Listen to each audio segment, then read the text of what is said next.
confident. Speaking of, we got good stuff happening to advance into top 32. We got Trey 5 versus Auto. AutoMagic now. Yes, AutoMagic. To mentally readjust to the name changes. Yeah. But AutoMagic. Few people have. Very, very solid Greninja player. Trey 5, y'all have definitely seen multiple times before. You've probably seen multiple times recently AutoMagic before as well. Yeah, Auto's been on the stream a couple times, you know, fighting to make it out of Pool's winner's side, and I don't think it's happened, or it has happened one. In fact, last week beat Lima. Yeah, beat Lima for it. I couldn't remember if it was Lima or Hockey that they had played against recently. Definitely Lima recently, and got the win in a Game 3 set. And you know, Trey 5, one of the two Steves that are really tearing it up here and doing it oh so nicely.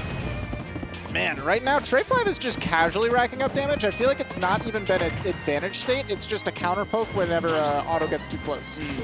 Well, it's funny because Auto really likes to play the way that Trey is playing right now, and he doesn't get a chance to do nothing.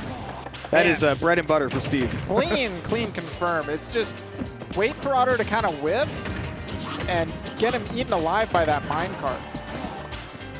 One or two hits, go back to mining. 78%. Trey 5 has hit AutoMagic 4 times. That is insane.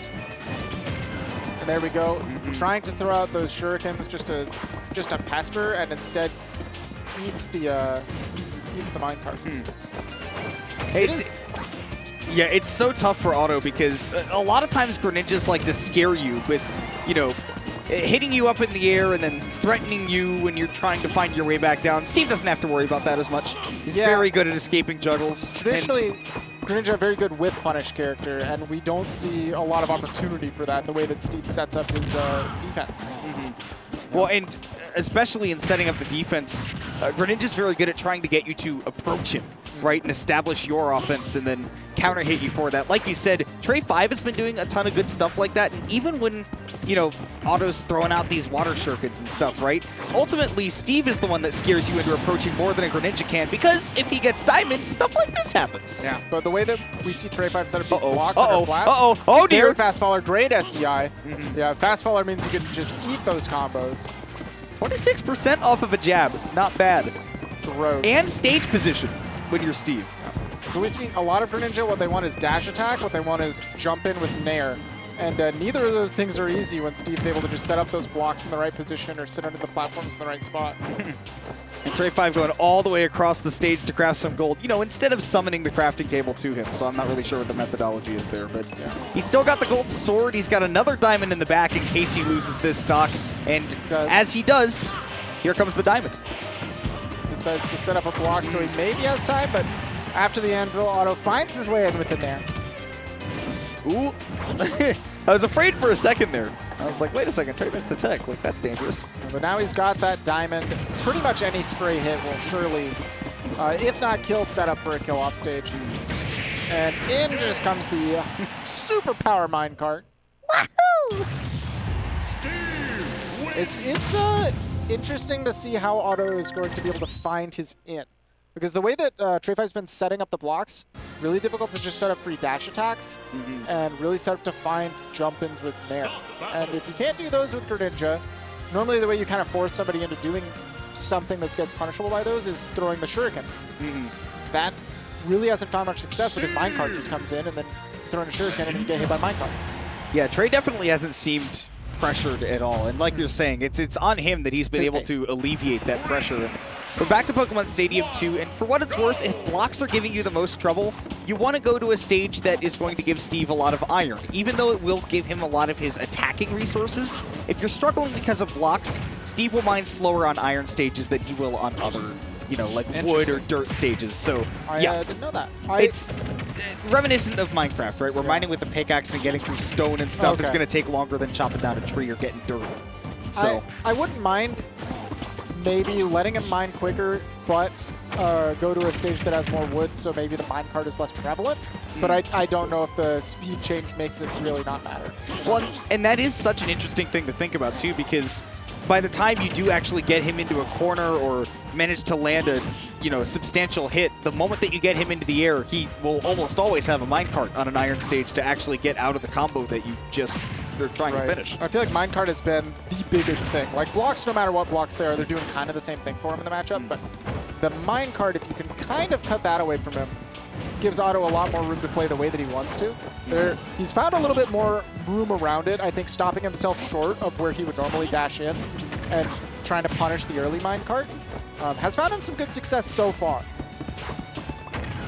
And there's that dash attack, yeah. So there's what you're talking about, right? If you eliminate the blocks, then you have your path to open up your combo starters. And hey, you know, for what it's worth, Trey 5 is the one sitting at kill percent, so Otto's figured something out in terms of actually getting in. All right, the biggest thing is that at that point, and Otto lives. Wow.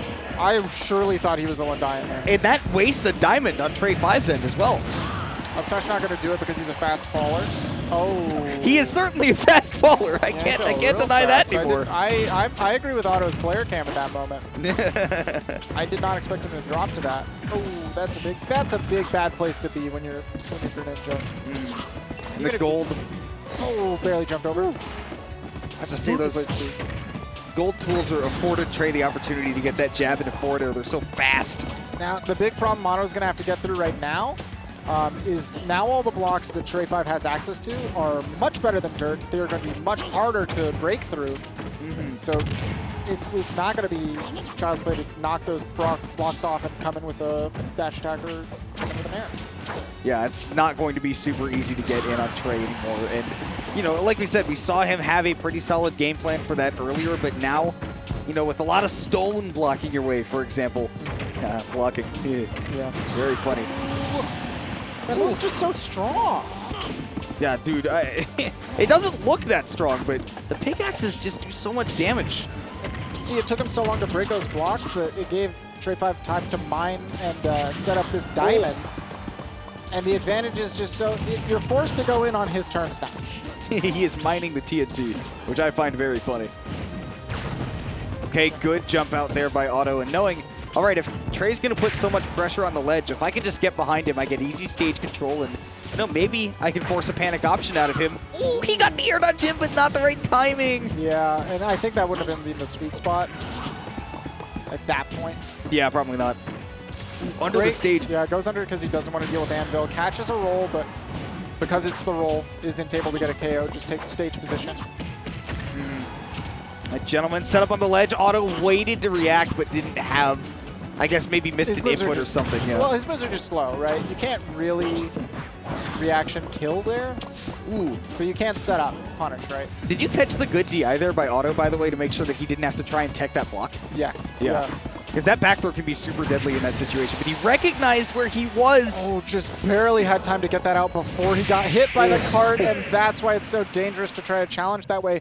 It's a big reward if you're able to connect it, but it's high risk, high reward at that point for you to go for this because minecart's just so strong.